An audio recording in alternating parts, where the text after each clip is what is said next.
I think recording started. Confirm करोगे sir एक बार आप लोग? Yes sir. Yes sir. Yes sir. Okay sir, चलो गुड इवनिंग अगेन। तो सर बिजनेस लॉ का क्लास है और लास्ट कुछ वीक हो नहीं पाया बट आज होगा बिजनेस लॉ। तो बिजनेस लॉ में कॉन्ट्रैक्ट एक्ट में बात हो रहा है, मुझे जितना याद है। हम लोग कॉन्ट्रैक्ट एक्ट में काफ़ी डिटेल्स चर्चा चल रहा है सर क्लास में आजकल। तो कॉन्ट्रैक्ट एक्ट सर 1872 का एक्ट है ये। मैंने ये एक्ट आया था ड्यूरिंग ब्रिटिश एरा। इसका मतलब ये नहीं कि आप लोग अभी भी ब्रिटिश एरा का ही लॉ पढ़ रहे हो, ऐसा नहीं है। हाँ, ब्रिटिश टाइम पे बिजनेस को डेवलप करने के लिए या बिजनेस सिचुएशंस को कंट्रोल करने के लिए ब्रिटिश लोगों ने इस एक्ट को डेवलप किया था। लेकिन उसके बाद जैसे जैसे टाइम स्पेंड मतलब समय बीतता गया सर, टाइम जैसे स्पेंड हुआ, बाद में जब इंडियन गवर्नमेंट फॉर्म हुआ आफ्टर 1947, कुछ लॉ को एग्जिस्ट रख दिया गया सर। कुछ पुराना लॉ को रख दिया गया और समय के साथ साथ उसको अमेंड करता गया सर।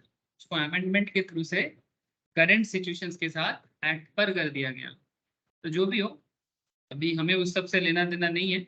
जो लॉ मेकर है और जो देश चलाते हैं उनको ये सब चीज़ों से लेना देना होना है। हम लोग सर लॉ को जानेंगे कि देश बिजनेस के बारे में क्या लॉ बनाया है। और सबसे इम्पोर्टेंट बात सर कि ये जो कॉन्ट्रैक्ट एक्ट है सर, ये बहुत ही इम्पोर्टेंट लॉ है सर, क्योंकि बिजनेस का जो बेसिक लीगल पैरामीटर है ना, बेसिक लीगल पैरामीटर, ये कॉन्ट्रैक्ट एक्ट से ही बना हुआ है सर।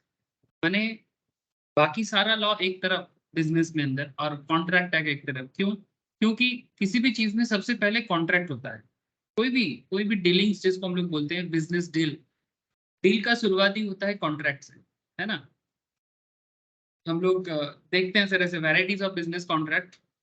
जैसे अभी हम लोग बात कर रहे हैं क्लास में, हो सकता है हजारों डील हो चुका होगा अभी इस मूवमेंट में, है ना। कोई किसी से कोई प्रोडक्ट परचेज कर रहा है, कोई किसी को प्रोडक्ट सेल कर रहा है। तो ये सब बेसिक बिजनेस डील हो रहा है सर। बिजनेस डील, कॉन्ट्रैक्ट लेना, है ना, ये सब बहुत सारी इंपॉर्टेंट चीजें हैं जो करंट सिचुएशंस में बहुत ही जरूरी होता है। तो सवाल ये उठता है कि कॉन्ट्रैक्ट जो कर रहा है बेसिकली दो पार्टीज के बीच में होते हैं, and we all know that sir. हम लोगों को ये सब चीजें पता है। अगर आप लोग प्रीवियस लेक्चर्स प्रॉपरली सुना है ना, तो मैं ज़्यादा बेसिक्स में और बात नहीं करूँगा। मैं डायरेक्टली जिस पॉइंट पे हम लोग चल रहे थे वहीं पर आ जाऊँगा। ऑब्वियस बात की कुछ दिन क्लास ऑफ था कुछ दिन से, ड्यू टू सम, आप लोगों को पता है, health issues. But just for the knowledge purpose मैं आप लोगों को बताना चाहता हूँ कि अगर बाई चांस आप लोगों ने इन द मीन टाइम ये कॉन्ट्रैक्ट का जो बैकअप है अगर आप लोगों ने कर लिया है, तो आप लोग बहुत ही बुद्धिमान हो सर। जिसका बाकी था और जिनका हो चुका था वो रिवाइज कर लिया हो, तो वो भी बहुत ही बुद्धिमान है। क्योंकि सर लॉ एक ऐसा सब्जेक्ट है, इट्स लाइक अ मैथ्स। जैसे मैथ्स अगर बिना प्रैक्टिस में क्या होता है ना, भूल जाते हैं, लॉ भी ना कुछ वैसा ही है। ये मैं आपको गारंटी के साथ कह सकता हूँ कि जैसे मैथ्स प्रैक्टिस ना करने से मैथ्स भूल जाते हैं ना लोग, वैसा ही लॉ भी अगर वो प्रैक्टिस नहीं करेगा ना लिख लिख के, तो वो भूल जाएगा सीरियसली। क्योंकि सेक्शन सबसेक्शंस में कहाँ क्या बोला हुआ है ये याद रखना इतना आसान तो है नहीं। तो ऑब्वियस बात है कि आपको प्रैक्टिस में रहना चाहिए। और देखो सर, आप लोग तो कोई नॉर्मल आदमी नहीं बन रहे हो ना, खास बन रहे हो। As a chartered accountant, as a company secretary, as a cost accountant, ये आप लोगों के लिए बहुत ही इम्पोर्टेंट है ना। आप लोगों के लिए बहुत ही इम्पोर्टेंट लॉ। तो ये सब चीज़ों के साथ आप लोगों को हमेशा एट पर हो जाना चाहिए। चलो सर ठीक है, मैं ज़्यादा नहीं बोलूँगा। अभी मैं फटाफट आ जाता हूँ कि जिस पॉइंट में हम लोग बात कर रहे थे।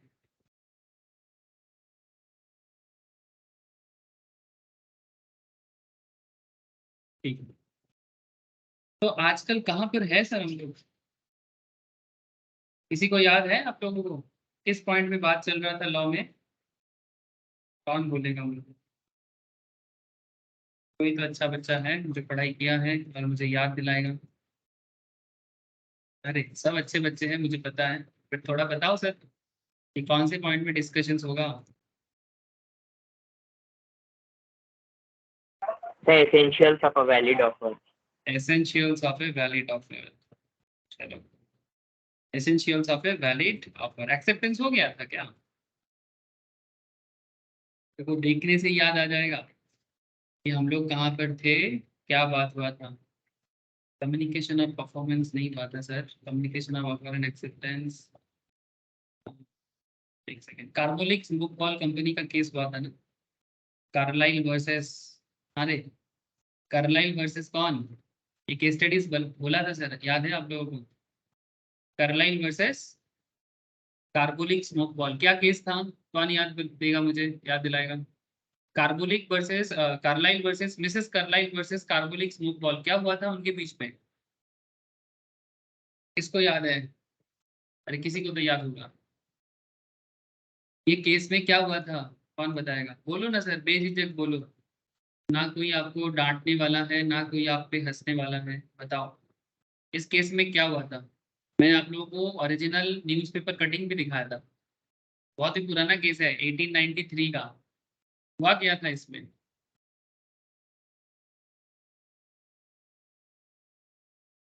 अरे चुप ना रहो, कुछ तो कहो। कार्लाइल के साथ कार्बोलिक स्मोक बॉल कंपनी का हुआ क्या था? सब भूल गए। बंगाली में एक कहावत है, हाँ, बाउन गेलो घर तो लांगल झूले था। जब टीचर नहीं पढ़ा रहे तो स्टूडेंट भी किताब वगैरह खुला ही नहीं है, क्लास भी नहीं देखा। सुविधा है, कम से कम सुविधा लिया करो सर। चलो ठीक है, कोई बात नहीं सर, डांटेंगे नहीं, आज तो पढ़ाएंगे, 9 दिन बाद पढ़ेंगे। ठीक है सर। चलो आप लोग तो, आप बोले सर, आप लोग ये सब बोलना चाहिए। कार्लाइल और कार्बोलिक स्मोक बॉल के बीच में जो डील था, ये एक ओपन ऑफर का डील था सर, है ना? ओपन ऑफर था। कार्बोलिक स्मोक बॉल कंपनी एक वायरस, एंटीवायरस मेकिंग कंपनी था, जैसे आज के डेट में कोविड वैक्सीन बनाने वाला कंपनी है ना, वैसा ही 1893 में इंग्लैंड में एक कंपनी हुआ करता था जो एंटी वायरस का वैक्सीन बनाता था। तो उस टाइम पे भी एक वायरस आया था, जो वायरस आज भी है, आज भी लोगों को इस वायरस अटैक होता है सर, इसका नाम है इन्फ्लुएंजा, है ना? डॉक्टर आज भी बोलते हैं कि it's just a basic influenza, मतलब आज बेसिक्स है। जैसे आज कोरोना जैसे है ना, कोरोना जैसे धीरे धीरे नॉर्मल हो गया है, मतलब और हो जाएगा, कोरोना अभी हैबिचुएट हो जाएगा लोगों के अंदर, क्योंकि कोरोना के साथ लोग अभी एडेप्टेबिलिटी ले लेगा। लेकिन इन्फ्लुएंजा भी 1893 के टाइम पे एक इसी तरह का वायरस था, जो स्टार्टिंग में बहुत प्रॉब्लम क्रिएट किया था, बट बाद में उसका एंटीडॉट आ गया, तो धीरे धीरे इन्फ्लुएंजा का जो पावर था वो कम हो गया। लेकिन आज भी होता है, आज भी कॉमन फ्लिप फीवर में से एक है। तो ठीक है सर, मैं बस इतना कहना चाहता हूँ कि कार्बोलिक स्मोक बॉल कंपनी ने इन्फ्लुएंजा वायरस के ऊपर क्या बनाया था, इन्फ्लुएंजा के ऊपर एक एंटीडॉट बनाया था, एक बेसिकली इनहेलर टाइप का। और कार्बोलिक स्मोक बॉल कंपनी ने ये डील किया, ये बेसिकली ऑफर किया था कि अगर किसी को भी इनहेलर लेने के बाद फीवर होता है, तो उनको कार्बोलिक स्मोक बॉल कंपनी की तरफ से 200 पाउंड का रिवॉर्ड दिया जाएगा। तो मिसेस कार्लाइल इसको एक्सेप्ट किए थे, किस तरह से? कार्लाइल ने दवाई यूज किया, पर फिर भी कार्लाइल को फीवर आया था। तो बाद में कार्लाइल ने वो पेपर कट आउट लेके कंपनी के पास जाके, एक्चुअली कोर्ट में जाके बोला। तो पहले तो कंपनी ना कर रहा था, फिर सारा चीजें प्रूफ वगैरह करना पड़ा, और आप लोगों को पता है मैं केस बोला था पहले, है ना? तो ये वैलिड एक्सेप्टेंस था, बेसिकली ओपन ऑफर भी एक्सेप्ट होते हैं, उसके ऊपर ये लीगल रूल्स लागू हुआ था, और उसके बाद से ये सिस्टम को फॉलो करते हुए कोई भी अगर ओपन ऑफर एक्सेप्ट करते हैं और उनके ऊपर बेस करके अगर कुछ सिचुएशंस होता है, ठीक जैसे कार्लाइल, मिसेस कार्लाइल को 200 पाउंड देना पड़ा था, 200 पाउंड देना पड़ा था, आज के हिसाब से भी सिमिलर चीजें होते हैं, इसी लॉ से उसको रेफरेंस पे लिया जाता है कि ऐसा सिचुएशंस 1893 में भी हुआ था। तो आज की डेट में भी अगर किसी बिजनेस पैसे होते हैं ना, तो उसको रेफरेंस के तौर पे लॉ में काउंट किया गया है, और उसको आज के डेट के लॉ में इंक्लूड किया गया है। तो लॉ सर इस तरह से बनता है ना? जो लोग सीएस एग्जीक्यूटिव पढ़ते हैं, उन लोगों को एक पेपर होता है सर, जूरिस्प्रूडेंस बोल के, ठीक है, सीएस एग्जीक्यूटिव लेवल में पढ़ा जाता है। तो जूरिस्प्रूडेंस में एक्चुअली ये सब सिखाया जाता है कि एक्चुअली लॉ का सोर्स क्या है, कहाँ से लॉ आया है, और सबसे बड़ा चीज़ की डे टू डे बेसिस में लॉ किस तरह से रेफरेंस लेते हैं। ठीक है, क्योंकि पहले हुआ है तो फर्दर भी अगर उस तरह का सिचुएशंस होता है तो लॉ उसके ऊपर बेस करके कैसे डिसीजन लेते हैं, तो लॉ इसी तरह से होता है सर। तो ये केस लॉ एक्चुअली हमें यही सिखाने का कोशिश करता है।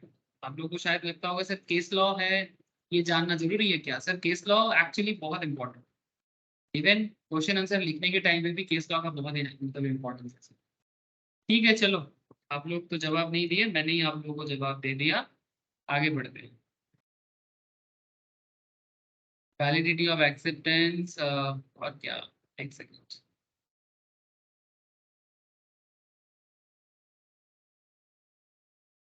अच्छा मुझे एक चीज याद आ गया सर, हम लोग इनविटेशन टू ऑफर के बारे में नहीं पढ़े अभी तक, है ना। इनविटेशन टू ऑफर, ये देखो ये सब पॉइंट मैंने बोला था, मुझे याद आ गया सर। ये जनरल ऑफर क्या होता है, स्पेशल ऑफर क्या होता है, काउंटर ऑफर क्या होता है, क्रॉस ऑफर क्या होता है, स्टैंडिंग ऑफर क्या होता है ना, ये सब हो चुका है। ये सारा चीज मैंने कर दिया था। ठीक है, जैसे ये काउंटर ऑफर बेसिकली बार्गेन के टाइम पे होता है। मार्केट में जाके जब हम लोग बार्गेनिंग करते हैं ना, तो काउंटर ऑफर होता है। दुकानदार ने मानो दाम बोला दादा 500 का प्रोडक्ट है। कभी बार्गेन मार्केट में किए हो ना आप लोग, सभी कोई बार्गेन करता है थोड़ा बहुत, है ना, स्पेशली कपड़ा मार्केट में, है ना, शूज मार्केट में, है ना, स्पेशली फुटपाथ में बार्गेन ज्यादा होता है। शॉपिंग मॉल में जाके बार्गेन होता है क्या? अरे शॉपिंग मॉल में कभी बार्गेन किया आप लोगों ने? कोई नमूना है किसी का ये शॉपिंग मॉल में भी बार्गेन कर लिया? शॉपिंग मॉल वाले कोई बार्गेन का बात नहीं सुनता, उनका अगर डिस्काउंट ऑफर है उसी के हिसाब से अब ऑफर एक्सेप्टेंस हो सकता है। जो बार्गेनिंग होता है वो नॉर्मली हम लोग थोड़ा सा जो क्या बोले से स्ट्रीट स्ट्रीट लेवल वेंडर के साथ ही कर पाते हैं। नॉर्मल दुकानदार के साथ भी कर लेते हैं, बट शॉपिंग मॉल में तो मैंने तो नहीं देखा कभी। बट अगर किसी ने किया है तो मानना पड़ेगा सर। ठीक है, तो जनरल ऑफर क्या है, स्पेशल ऑफर क्या है, काउंटर ऑफर क्या है, क्रॉस ऑफर क्या है। क्रॉस ऑफर भी बड़ा अच्छा है ना। क्रॉस ऑफर का भी कॉन्सेप्ट बहुत अच्छा है। एक तरफ से कोई अपना ऑफर दे रहा है, दूसरी तरफ से वो अपना एक दूसरा ऑफर दे रहा है, उसको एक्सेप्टेंस नहीं बोला जाता, है ना। एक लव लेटर वाला एग्जांपल दिया था, मुझे याद आ गया, मैंने एक लव लेटर वाला एग्जांपल दिया था। एंड स्टैंडिंग ऑफर भी बहुत ही इंटरेस्टिंग था, तो ये सब मैंने बोला है। ठीक है, तो सर आज क्या पढ़ाओगे? चलो आज मैं आपको, अरे सब याद आ रहा है कि नहीं आ रहा है आप लोगों को, या फिर मुझे ही याद है बस आप लोग सब भूल गए? थोड़ा बताओ सर। उन्हें कोर्ट से सवाएंगे? हाँ, उन्हें कोर्ट से। Yes sir. ओके सर, ठीक है।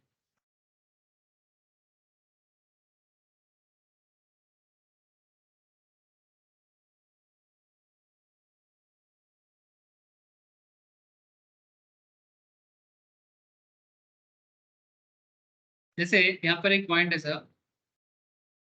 अच्छा, ऑफर्स स्पेसिफिक और जनरल हो सकते हैं, ऑफर में भी एक्सप्रेस और इम्प्लाइड। यहाँ पर एक पॉइंट था, पॉइंट नंबर 9 में यहाँ पर कहा जा रहा है sir, offer is different from a mayor statement of intention N invitation to offer. ध्यान से सुनना बात को, आज मैं थोड़ा इन्विटेशन टू ऑफर में ही बात करूंगा। ठीक है, आज का चर्चा में इन्विटेशन टू ऑफर में थोड़ा बात होगा सर। तो इन्विटेशन टू ऑफर क्या है मैं इस पे बात करूंगा आज। तो बहुत interesting sir, invitation to offer. ये इन्विटेशन टू ऑफर क्या होता है मैं बताऊंगा आपको। तो सबसे पहले आप यहाँ पर देखो क्या कहते हैं 9th पॉइंट। ये बेसिकली ऑफर का ही पॉइंट चल रहा था, मतलब ये essential of a valid offer, है ना, उसी का पॉइंट है। तो इसमें जैसे आप लोगों ने देखा it must be capable of create legal relations. एक ऑफर हमेशा, ऑफर के अंदर इतना दम होना चाहिए कि वो लीगल रिलेशन क्रिएट करे, है ना। लीगल रिलेशन मैंने कोई सोशल इन्विटेशंस वगैरह जो है ना वो लीगल रिलेशन क्रिएट नहीं करता। ऑफर हमेशा सर्टेन होना चाहिए, सर्टेन मैंने क्लियर कट होना चाहिए, निश्चित जिसको हम लोग बोलते हैं, एकदम निश्चित तरीके से। ठीक है, बंगाली में हिंदी में भी निश्चित वर्ड यूज होता है सर। डेफिनेट एंड नॉट वेग। ठीक है, मैंने एकदम डेफिनेट होना चाहिए। वेग मैंने क्या, मैंने बेसिकली जो अस्पष्ट है ना, ऐसा नहीं होना चाहिए। स्पष्ट होना चाहिए, अस्पष्ट नहीं होना चाहिए। समझ रहे सर?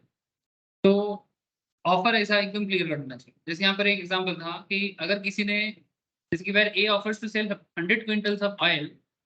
ए अगर बोल रहे बी को कि भाई मैं तुमको तेल बेचूंगा, याद आ रहा होगा आप लोगों को, ये सब हुआ है सर। अगर ए बी को बोल रहे हैं कि भाई तेल बेचना है तो कौन सा तेल क्लियरली बताना चाहिए, क्योंकि तेल का बहुत सारा मतलब हो सकता है, क्योंकि तेल एक तरीका का नहीं होता है। सरसों का तेल, सनफ्लावर का तेल, पेट्रोल भी तेल है, केरोसिन भी तेल है। तो बताओ भाई क्या तेल है, क्या तेल बेचोगे। हाँ, इसमें एक चीज देखना पड़ेगा कि अगर ए जो है ये मास्टर्ड ऑयल का डील करता है और बी को ये चीज पता है, मैंने आपको दुकान में जाके ही पता चल रहा है कि भाई पेट्रोल पंप पे पेट्रोल मिलता है ना, no doubt sir. Petrol pump पे जाके कोई सरसों तेल थोड़ी ना मांगेगा, पेट्रोल पंप पे मास्टर्ड ऑयल थोड़ी मिलेगा, है ना।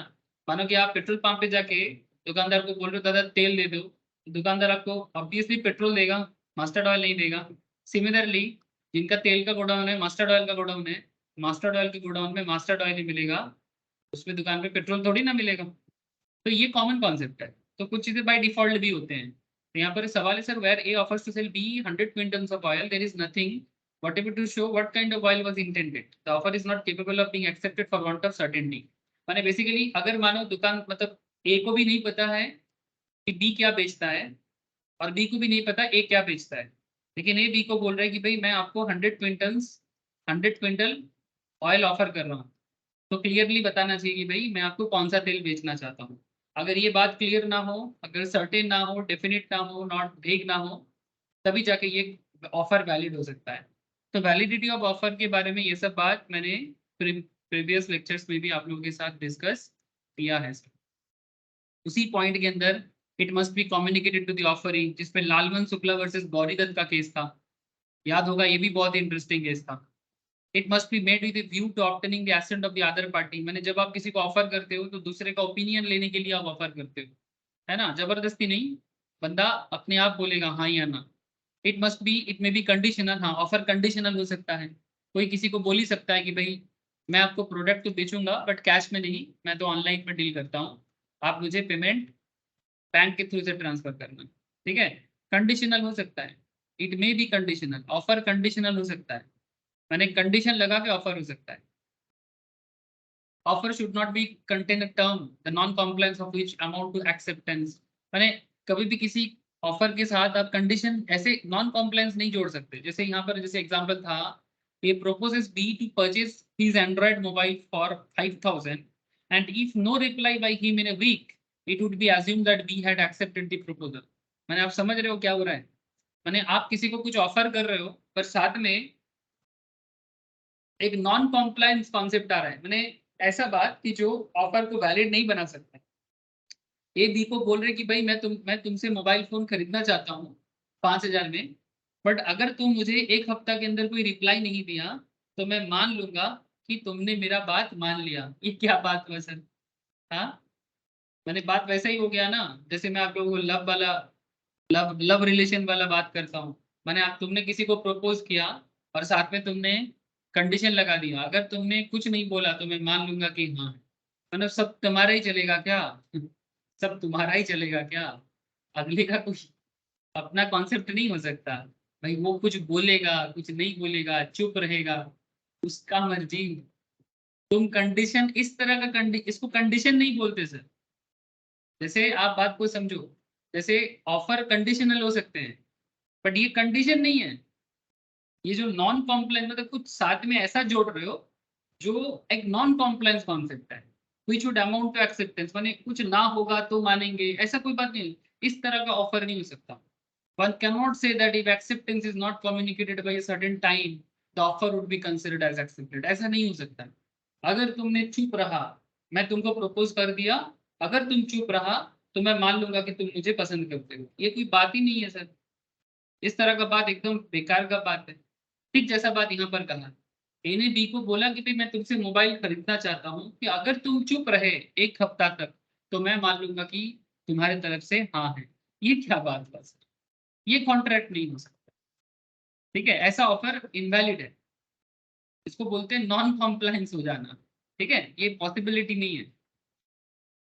Offer may be either specific or general, and any offer can be made either public at large or the any specific person. We know that ऐसा होता है। लालमन शुक्ला गौरी दत्त का केस है ना, carbolic smoke ball and Mrs Carlisle का case, सब याद आ रहा होगा, है ना। अगर आपने, सभी को बोल रहा हूँ सर, अगर आप लोगों ने सारा क्लास थॉरोली, मेरा हर एक क्लास थॉरो होता है, आप लोगों को पता है, अगर आप थॉरोली सुनते हो ना, मैं मानता हूँ कि थॉरो जब होता है तो थोड़ा सा लेंदी होता है, ज्यादा समय लगता है, बट एक चीज है, सुविधा है सर थॉरो क्लास में, कुछ छूटता नहीं है ना। आप लोगों को नॉलेज पूरा मिलता है और आप लोगों की भी प्रिपरेशन के लिए अच्छा होता है। इसीलिए बोलता हूँ सर, थॉरोली पढ़ा करो। थॉरो पढ़ोगे, हर चीज का समझ आएगा। और क्या है ना, हर चीज इंपॉर्टेंट है प्रोफेशनल लेवल में। यहाँ कोई शॉर्टकट नहीं होता है, यहाँ नॉलेज का दाम होता है सर। इसलिए मैं भी शॉर्टकट पसंद नहीं करता और होना भी नहीं चाहिए। मैं क्या, कोई भी जेन्युइन प्रोफेशनल टीचर कभी भी शॉर्टकट पसंद नहीं करेगा। The offer may be express और implied, an offer may be made either by words और बाई कॉन्डक्ट। ऑफर हमेशा कैसे होते हैं सर, या तो वर्ड में होगा या तो कंडक्ट में होगा। कंडक्ट माने आपके हरकत से, आप ऐसा कुछ हरकत करोगे, हरकत समझते हो, हरकत माने, हरकत माने कोई एक्टिविटी, कॉन्डक्ट कुछ ऐसा करोगे जिससे कि वो ऑफर हो सकता है। जैसे कि यहाँ पर एक बोला है सर, एक जैसे ट्रैफिक में, जैसे हम लोग देखते हैं बड़े बड़े शहरों में, जैसे कोलकाता में, बॉम्बे में, ऐसे दिखता है सर। कभी भी ट्रैफिक में फंस जाओगे ना, तो कुछ लोग आके आपका गाड़ी का शीशा साफ करता है। वही बोला है sir, boy start cleaning the car as it stops on the traffic signal without being asked to do so। उनको बोला नहीं गया कि भाई मेरा गाड़ी साफ करो। In such circumstances, any reasonable man could guess that he expects to be paid for this, है ना। तो here boy makes an implied offer। तो बेसिकली वो कुछ बोल नहीं रहा है, वो कुछ बोल नहीं रहा है, वो अपनी कंडक्ट से बताया जा रहा है कि भाई मुझे पैसा दो, है ना। तो इस तरह का सिचुएशंस मैंने पहले भी चर्चा किया था। ऑफर में भी एक्सप्रेस और इम्प्लाइड। जैसे इसके ऊपर एक बहुत ही इंटरेस्टिंग एग्जांपल हो सकता है। टैक्सी रास्ते से जाता है, आप लोग देखे होंगे कोलकाता का फेमस पीला टैक्सी, है ना। ऐसे टैक्सी नॉर्मली पीला होना चाहिए, टैक्सी का बेसिक कलर यही होता है ऐसे दुनिया भर में। आजकल तो कैब सिस्टम हो गया है, बट फिर भी येलो टैक्सी कोलकाता, ठीक है, ये कोलकाता का आन बान शान है। ठीक है, सुन रहा हूँ कि सर फिर से new model of taxi Kolkata के रास्ते में, न्यू मॉडल ऑफ टैक्सी आ सकता है। मतलब एक्चुअली ये brand actually Hindustan ambassador cell हो गया है सर, बिक चुका है मार्केट में, अभी और नहीं है। ठीक है, अभी ये ब्रांड कोई एक फ्रेंच कंपनी ने खरीद लिया है, टिगो टिगो बोल के कोई कंपनी है। तो अब न्यू मॉडल का एम्बेसडर शायद देखने को मिल जाए 2024 ऑनवर्ड्स, ऐसा सवाल चल रहा है, खबर है सर। तो जो भी हो, जस्ट मैं आपको ये बताना चाहता हूँ, ये टैक्सी जब रास्ते से चलता है ना, बस चिल्लाता नहीं है कि अपने डेस्टिनेशन के लिए। जैसे मानो कि अगर आपको यहाँ से हावड़ा जाना है, तो टैक्सी वाले ये नहीं चिल्ला के बोलते कि भाई हावड़ा हावड़ा हावड़ा हावड़ा। वो रास्ते से जा रहे हैं, माने उसका काम ही है चलना। आपको अगर टैक्सी करना है तो आप उनको रोक सकते हो। अगर वो खाली है तो जरूर रुकेगा, गारंटी। अगर हाँ रिजर्व हो चुका है तो नहीं रुकेगा, बट अगर टैक्सी एम्प्टी है ना, खाली है ना, तो जरूर रुकेगा। अगर वो गैरेज नहीं कर रहा है गाड़ी, गारंटी रुकेगा, आपसे पूछताछ जरूर करेगा। ठीक है, तो बेसिकली टैक्सी रास्ते में जा रहे हैं तो ये उनका कंडक्ट है कि भाई मैं टैक्सी हूँ, मैं रास्ते में चलूंगा तो आप मुझे रोक लेंगे। ठीक है, तो अपने हरकत से बता देता है, अपने हरकत से बता देता है कि ये ऑफर चल रहा है कि अगर आप गाड़ी में आके बैठना चाहते हो तो बैठ सकते हो, और जहां जाने के लिए बोलोगे मैं वहां पर जा सकता हूँ। तो ऐसे होता है। क्रिश तेरा आवाज, आवाज दे, तेरा आवाज तो मुझे नहीं आ रहा है, मतलब अभी तक तो मिला नहीं है। क्रिश को मेरा आवाज आ रहा है क्या? अरे, क्रिश को मेरा आवाज आ रहा है क्या? बाकी सभी को आ रहा है क्या? हाँ सर।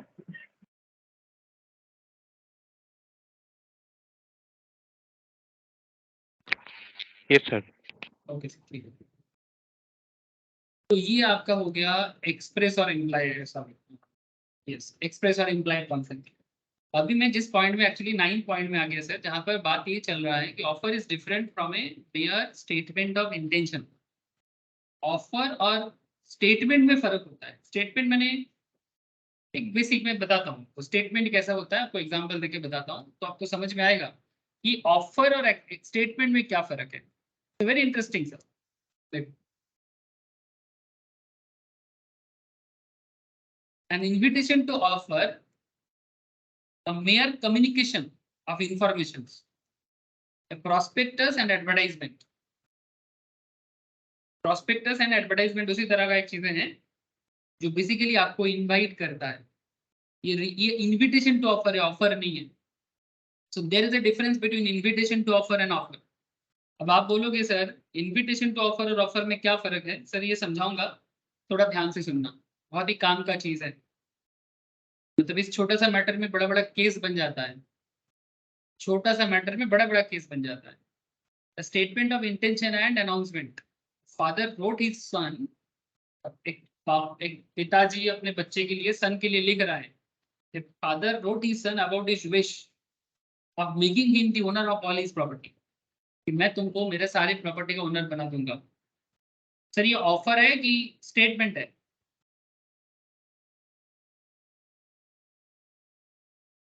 अपना विश अपने बच्चे को बता रहे हैं कि मैं तुम्हें अपना प्रॉपर्टी का क्या बना दूंगा सर? प्रॉपर्टी का मालिक बना दूंगा। अपना विश बता रहा है अपने बच्चे को, लिख रहा है, वो अपना स्टेटमेंट दे रहा है। ये ऑफर नहीं है। मैंने इसको अगर ऑफर मान के बच्चा चला जाएगा, हाँ पापा लिख दो मेरे नाम पे सारा संपत्ति, बाकी सभी भाई बहनों को आप एकदम रिजेक्ट कर दो, जैसे कि वो आप लोगों का बच्चा है ही नहीं। जो भी हो, ये सब होता रहता है ऐसे सोसाइटी में। But I hope you understand, it's a mayor statement of intention. वो अपना इंटेंशन बता रहा है, ऑफर नहीं है। An announcement to give scholarship to children scoring more than 95% in 12th board is not an offer. एक announcement किया school ने कि जो भी बच्चा 95% से ज्यादा स्कोर करेगा क्लास 12 में, ठीक है, उनको स्कॉलरशिप दिया जाएगा। ये ऑफर नहीं है, ये एक अनाउंसमेंट है, दिया जाएगा, स्टेटमेंट दे रहा है, नॉट एन ऑफर। ठीक है, तो ये होता है एक स्टेटमेंट और ऑफर के बीच में डिफरेंस। आपको समझ में आ रहा होगा। Offer must be distinguished from an answer to a question. ये भी एक बहुत इंटरेस्टिंग चीज है, बहुत ही इंटरेस्टिंग चीज है, सुन लो सर। इसके ऊपर बहुत ही फेमस केस भी है, हार्वे वर्सेस पैसी का केस है। ठीक है, हार्वे वर्सेस पैसी का केस 1893 का। सर ये केस सुनो सर, फिर से बोल रहा हूँ, ध्यान से सुनना, बहुत मजा का चीज है। Offer must be distinguished from an answer to a question. सवाल का जवाब ऑफर नहीं होता है। सर कैसा बात कर रहे हो आप, कुछ समझ में नहीं आ रहा है। सर प्रिवी काउंसिल माने बेसिकली कोर्ट को बता रहे हैं। Privy council succinctly explain the distinction between an offer and an invitation to offer. In the given case, जब ये केस बना था 1893 का केस है, ये भी बहुत ही फेमस केस है, बहुत फेमस केस है। The plaintiffs through a telegram asked the defendants two questions. माने बेसिकली जिन्होंने केस किया कोर्ट में और जिनके अगेंस्ट में किया। ठीक है, एक बंदा केस करता है और जो उसको डिफेंड करता है। प्लेंटिफ ने जो केस लेके गया और जो उसके अगेंस्ट में खड़ा है कि भाई उसको डिफेंड करेगा। तो प्लेंटिफ्स through Telegram ask the defendant two questions, दो क्वेश्चन कर रहा है।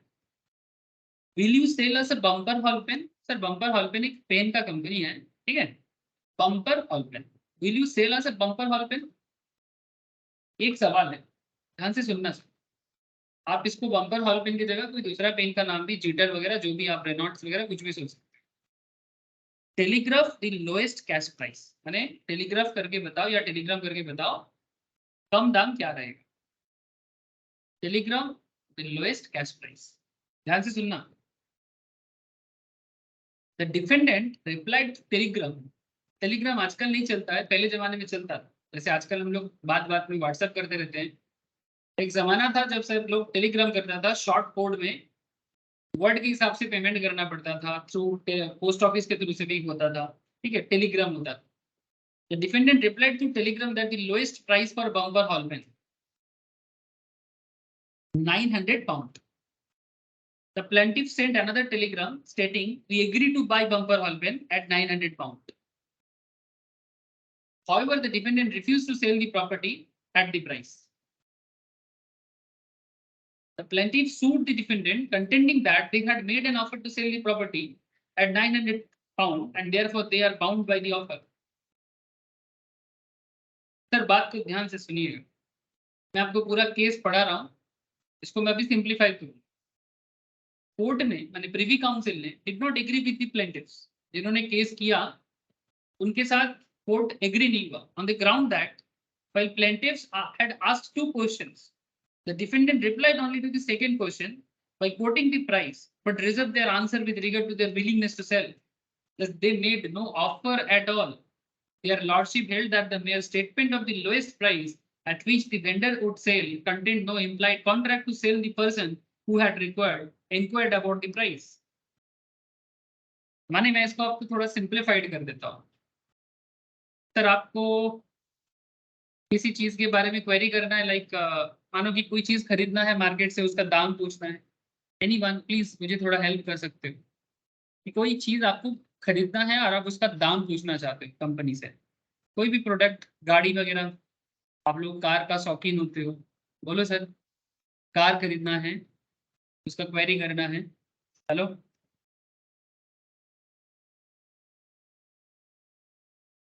कौन सा कार लेना है, जल्दी बोलो। अरे कुछ तो बोलो सर, कौन सा कार लेना है।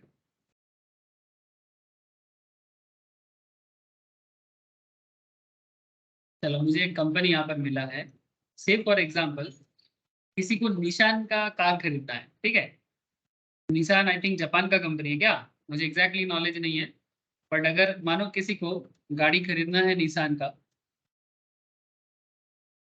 ये सर, तो आप मानो इंडिया में निशान का जो कार है, ठीक है, उस कार को आपको खरीदना है, तो आप कंपनी को कुछ सवाल कर रहे हो, कोटेशन बेसिकली आप कुछ ईमेल करके सवाल कर रहे हो कि मुझे कुछ ब्रांड का नाम आपको शेप फॉर एग्जांपल पता है गाड़ी का, और उसके हिसाब से आप गाड़ी वाले को उसको पूछ रहे हो कि भाई ये कार का क्या दाम होगा, ठीक है, लोएस्ट प्राइस क्या हो सकता है। तो कंपनी ने मानो आपको सवाल का जवाब दिया कि मिनिमम प्राइस ये हो सकता है, तो मिनिमम प्राइस बताना क्या एक्सेप्टेंस है। हेलो, अगर कोई आपको मिनिमम प्राइस पूछ, आपने किसी को मिनिमम प्राइस पूछ लिया और उन्होंने अपना मिनिमम प्राइस बता दिया, तो क्या मिनिमम प्राइस बताना सेल का एक्सेप्टेंस हो गया? ये बड़ा सवाल है।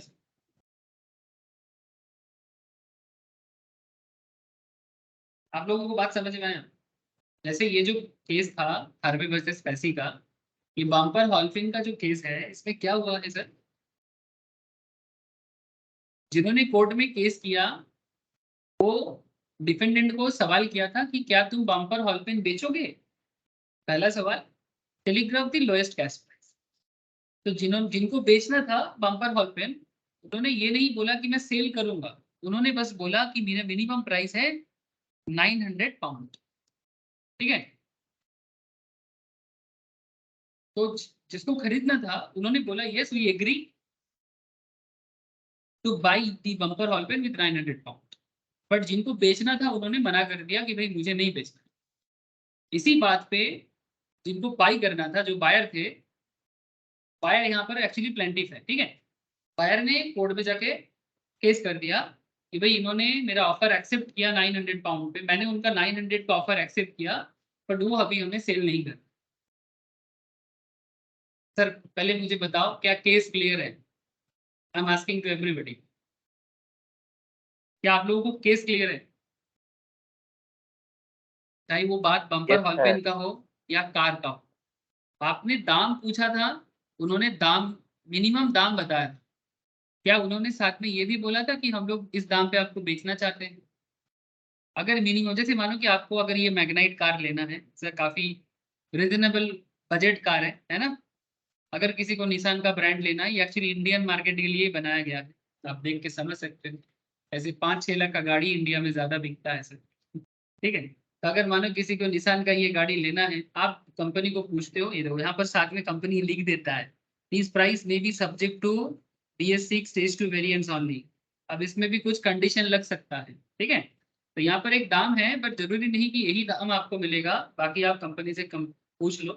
तो कंपनी ने मानो जो सबसे चीपेस्ट प्राइस है वो दाम आपको बताया, तो चीपेस्ट प्राइस बताने का मतलब ये थोड़ी है कि कंपनी ने आपको इस दाम पे बेचने के लिए राजी हो गया।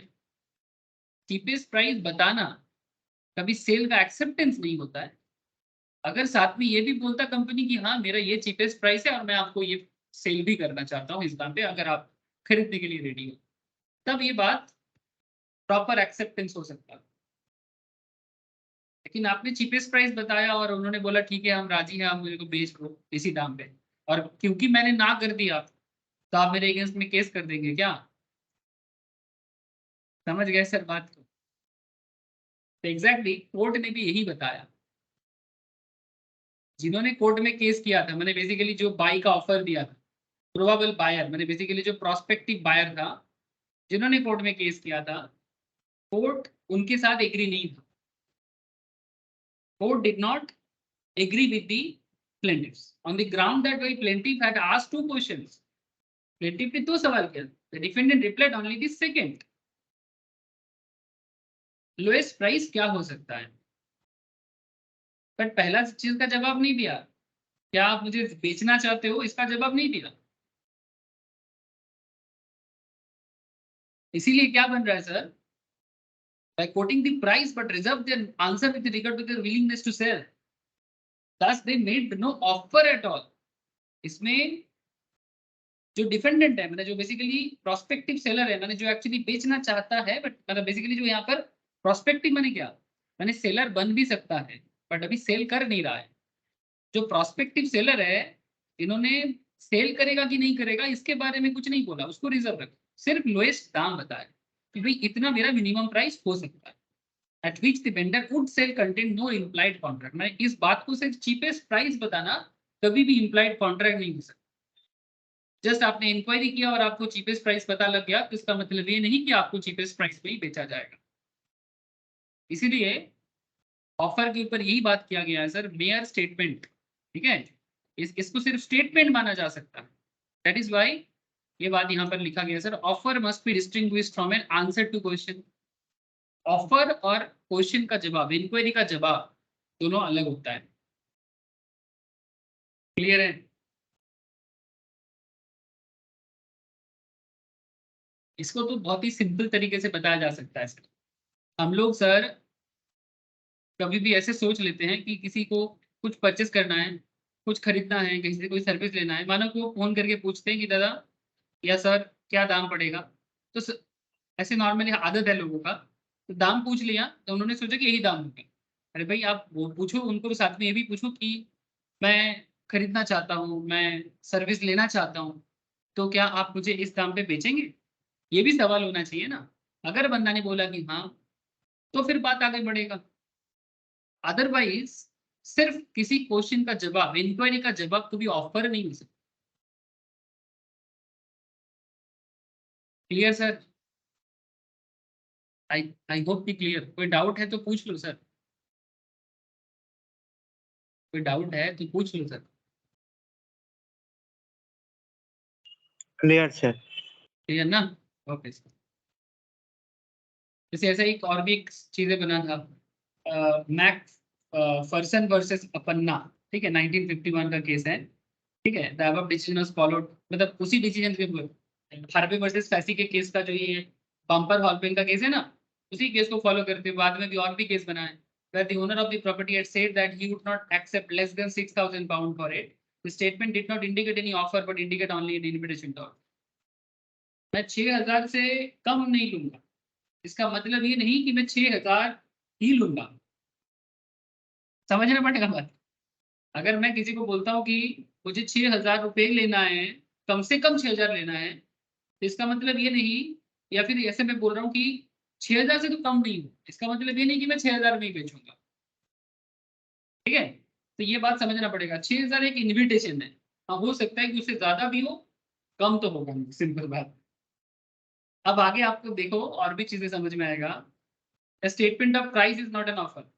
Coating the price of a product does not constitute it as offer. ये भी हार्वे वर्सेस पैसी का ही कॉन्सेप्ट है। सिर्फ प्राइस को कोट करना, जैसे मानो कि यहाँ पर गाड़ी का दाम दिखा रहा है ना, कितना दिखा रहा है, 5,99,900। ये प्राइस को दुकान कंपनी ने कोट किया है, जरूरी नहीं कि दुकान आपको, कंपनी आपको इसी दाम पे बेचेगा। ये जस्ट इन्विटेशन टू ऑफर है, seriously, not necessary, not necessary. ये इन्विटेशन टू ऑफर है। ज्यादातर केस में देखो, मैं आपको इसका एक और बेटर एग्जांपल दे सकता हूँ, एक और बेटर एग्जांपल दे सकता हूँ।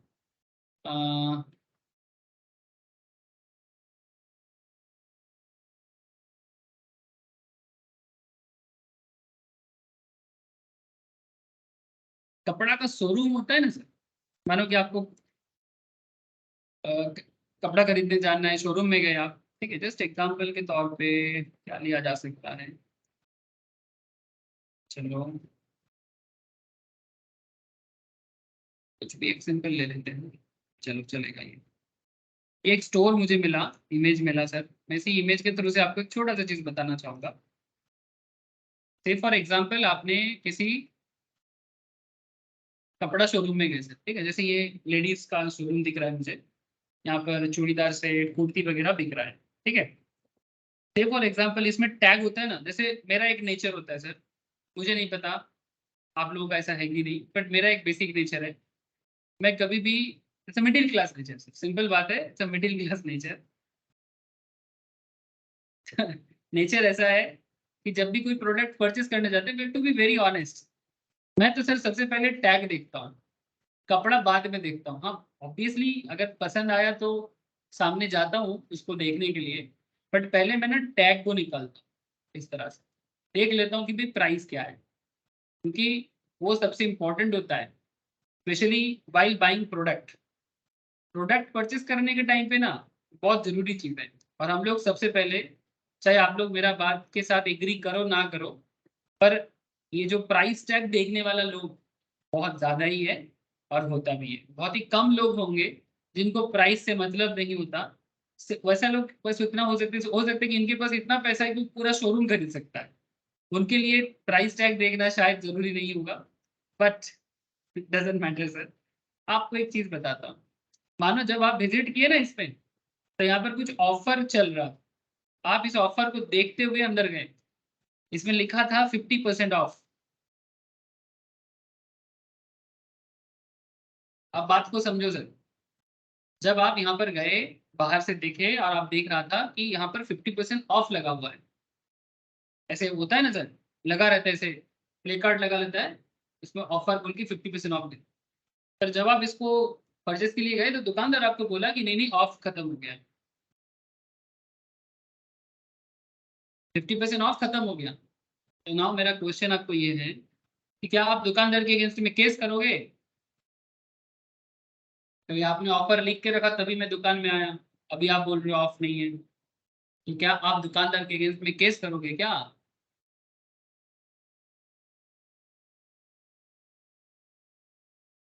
अरे बोलो।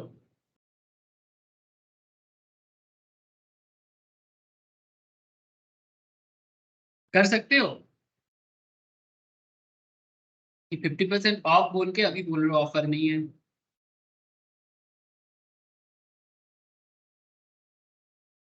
क्या आप लोगों को मेरा बात समझ में आया, क्वेश्चन समझ में आया?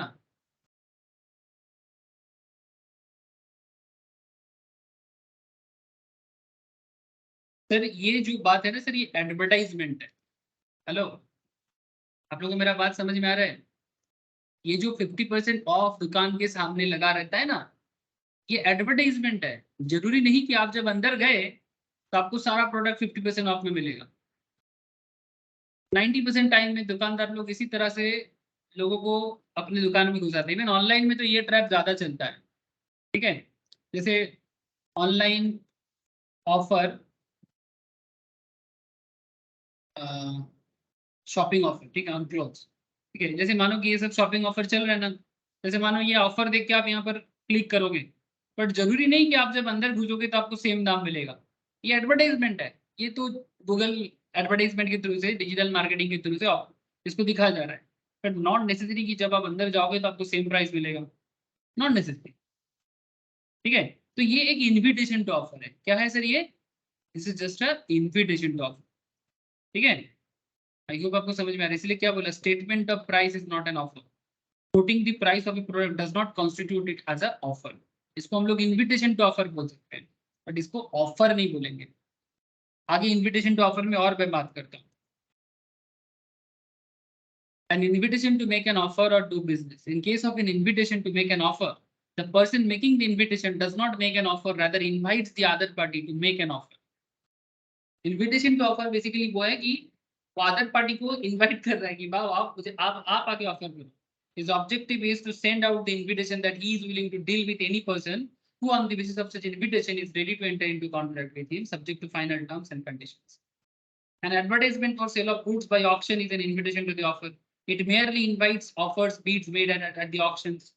वही मैं जो बोल रहा था एडवर्टाइजमेंट का जो भी होता है, स्पेशली जब कोई प्रोडक्ट को ऑक्शन में सेल होता है वहां पर तो ज्यादा होता है sir. When goods are sold through auction, auction में कैसे होते हैं? नीलामी, नीलामी समझते हो? The auctioneer does not contract with anyone to attend the sale.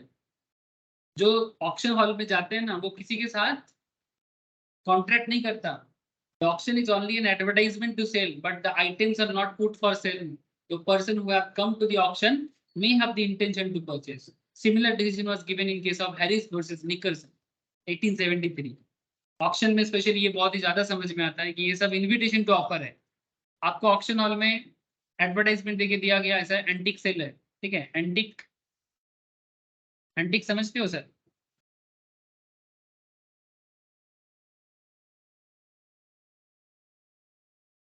Antique auction से फॉर एग्जाम्पल जब एंटिक सेल होता है ना तो उसका कुछ इस तरह का इमेज देखने को मिलेगा आपको. ऐसे एंटिक सेल में, एंटिक हाउस में सब बड़े मतलब जो जिनका प्रोडक्ट है वो ऑक्शनियर बैठा रहेगा, ठीक है. आपको जाना है डील, यहाँ पर जाके मानो कि आपको कहीं एडवर्टाइजमेंट में पता चला कि एंटिक बिक रहा है और आपको एंटिक का बड़ा शौक है, ठीक है. जैसे मानो किसी को मानो कि ये ग्रामाफोन इसको बोलते हैं ना, ग्रामाफोन बोलते हैं. ये पुराने जमाने में बड़ा चलता था, ठीक है. आजकल ये बहुत ही महंगा चीज हो गया होगा, सब एंटिक के कॉन्सेप्ट में चलता है. तो मानो कि आपको ये ग्रामाफोन परचेज करना है. अब जिसको ये कदर पता होगा से फॉर एग्जांपल वो लेगा. तो ऑक्शन हॉल में आपको पता चला कि पुराना ग्रामाफोन शायद कभी किसी बड़े लोगों ने सुना होगा, किशोर कुमार का ग्रामाफोन इस तरह का, तो मे बी इसका दाम 10 लाख का दाम उठ गया, ठीक है. तो आपको एडवर्टाइजमेंट देखा, आप वहां पर गए. अब ऑक्शन में 10 लाख का बोला कि gramophone in 10 lakh for auction. जरूरी नहीं कि 10 लाख में मिलेगा, ये तो एडवर्टाइजमेंट. अब आप जाके ऑक्शन में डील करो, ठीक है. वहां पर डीलिंग्स होगा. ऑक्शनियर आपको कुछ दाम देगा जो जिनका प्रोडक्ट है उन्होंने जैसा बोला है, ठीक है. तो हो सकता है कि बेस प्राइस रखा 10 लाख. अब इसमें बोली चढ़ेगा, बिडिंग होगा. जैसे आईपीएल ऑक्शन होते हैं उसी तरह का. बेस प्राइस 10 लाख है, अब बिड होगा. मिनिमम 500 के मल्टीपल में बिडिंग चलेगा. किसी ने दाम लगाया 10 लाख 500, किसी ने बोला नहीं 10 लाख 1000, इस तरह से 10 लाख 2000 3000, हो सकता है कि 12 लाख में जाके रुके. अगर किसी को लेना है तो शायद 12 लाख में लेना पड़ेगा.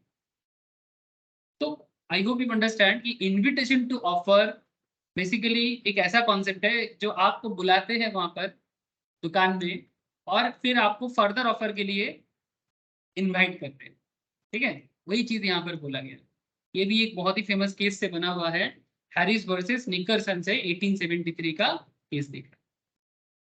सिमिलरली आपको और एक चीज बताता हूँ. और भी चीजें आप यहाँ पर और भी इंटरेस्टिंग चीजें हैं मैं आपको बताता हूँ. ये बहुत ही जरूरी आजकल आज के डेट में बहुत है. आप लोग कंपनी लॉ का क्लास जो लोग इंटरमीडिएट फाइनल लेवल में करते हैं सर, ठीक है, उनको ये चीजें डिटेल्स में पढ़ाया जाता है. अभी मैं बेसिक लेवल में बताता हूँ sir. Red herring prospectus issued by a company section 32 के हिसाब से इशू करते हैं sir. Is only an invitation to the public to make an offer to subscribe the security of the company. मैं आपको दिखाता हूँ, ओरिजिनल डॉक्यूमेंट से दिखा देता हूँ कि ये भी एक तरह का इन्विटेशन टू ऑफर होता है.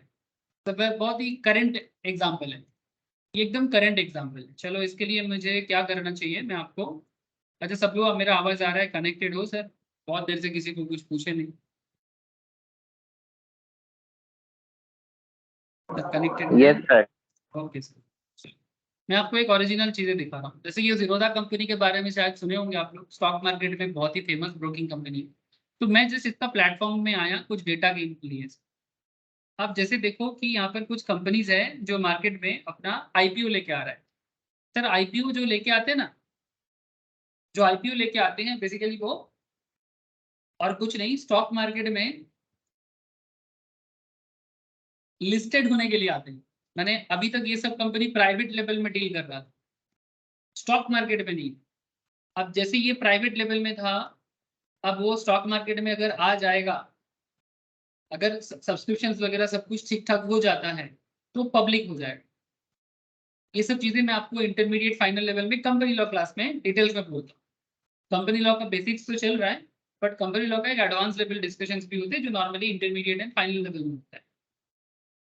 तो बस इतना कहना है कि उसमें ये आईपीओ का process as well as prospectus क्या होता है, ये सारा चीजें सिखाया जाता है। तो मैं जस्ट आपको इतना कहना चाहूंगा आप लोगों को कि ये जो आईपीओ के टाइम पे कंपनी अपना प्रोस्पेक्टस सेबी के थ्रू से इशू करता है, ठीक है। सेबी परमिशन देता है, प्रोस्पेक्टस इशू करता है। ये सारा चीजें कहाँ मिलता है बता दो?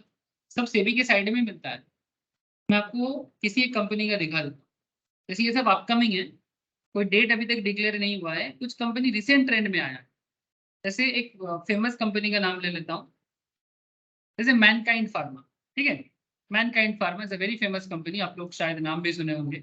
या फिर कुछ अपकमिंग है जैसे gold plus, signature global, कैवेंडर agro, दूध बेचने वाला कंपनी है। चलो मैं कैवेंडर का ही बता दूं, डीएलसीसी, गोदावरी बायो रिफाइनरी, ठीक है, पेन्ना सीमेंट, गुड डिजिट, इसका एडवर्टाइजमेंट तो सुने होंगे। अरे गुड डिजिट का एडवर्टाइजमेंट सुना है कि नहीं सुना? अरे विराट कोहली देता है, आप लोगों का हीरो है। सर मेरा भी हीरो नहीं है, बट पसंद करता हूँ एज ए क्रिकेटर। बट जब जरूरत पड़ता है तब धोखा दे देता है, जो भी हो। जैसे इंडिया टेस्ट फाइनल में हार गया।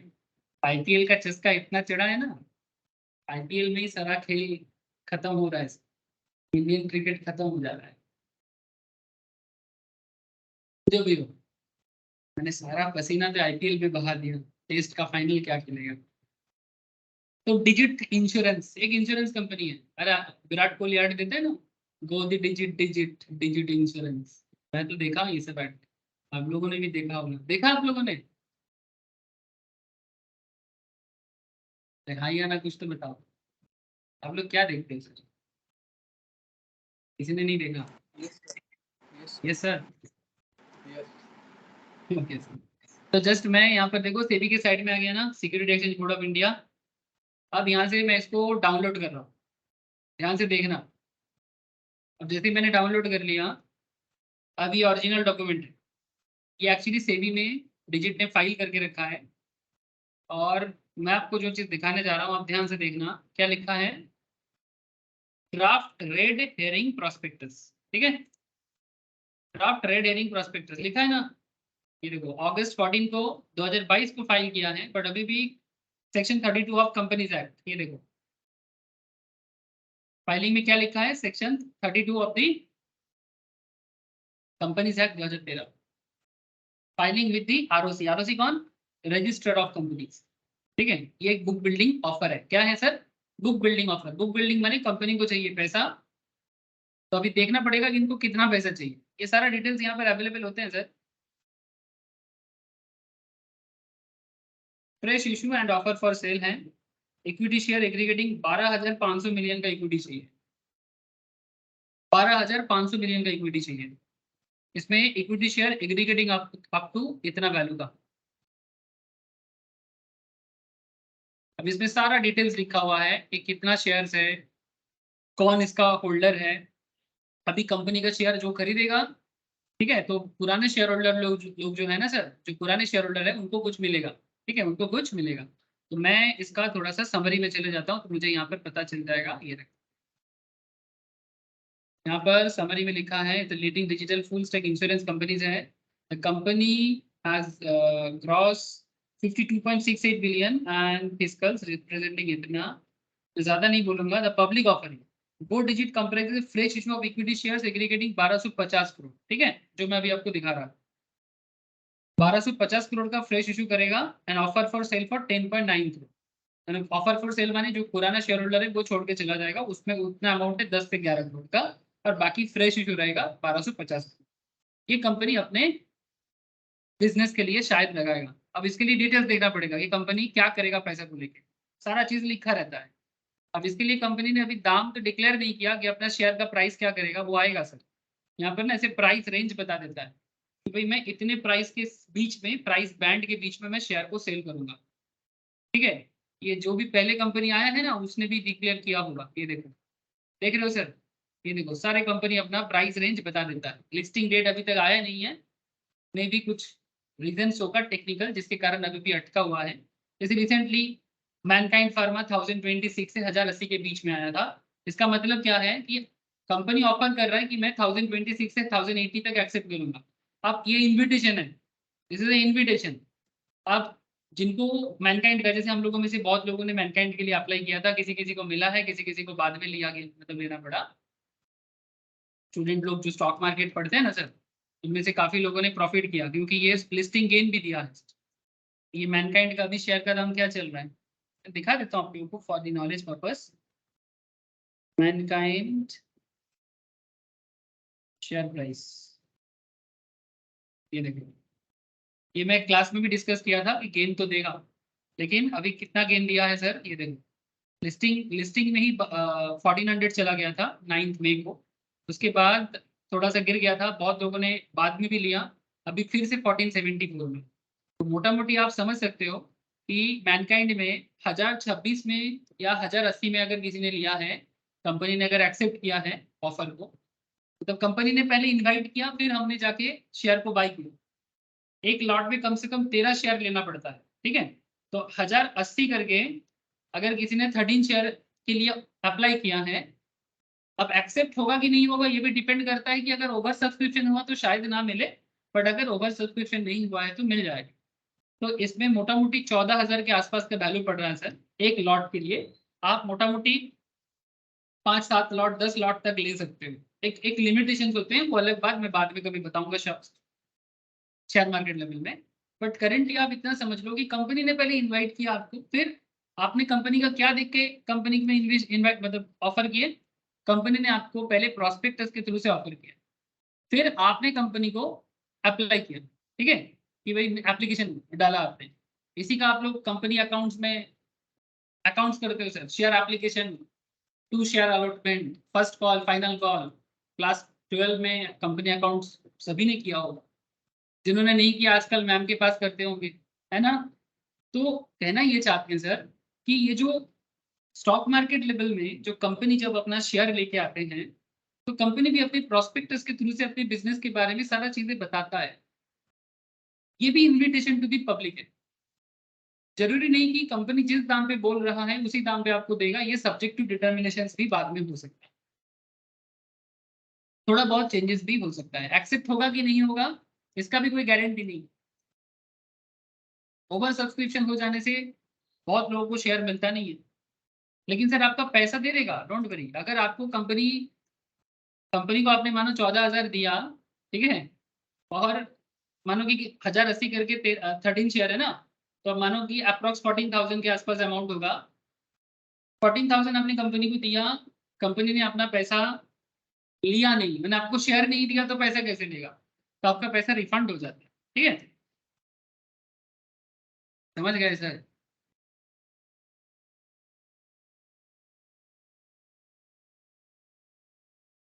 अरे বোঝা যাচ্ছে, जब आप लोग शेयर मार्केट का क्लास करोगे ना, तो वहां पर ये सब आईपीओ प्रोसेस वगैरह के अंदर ना बहुत सारा डिटेल्स अलग से समझाया जाता है।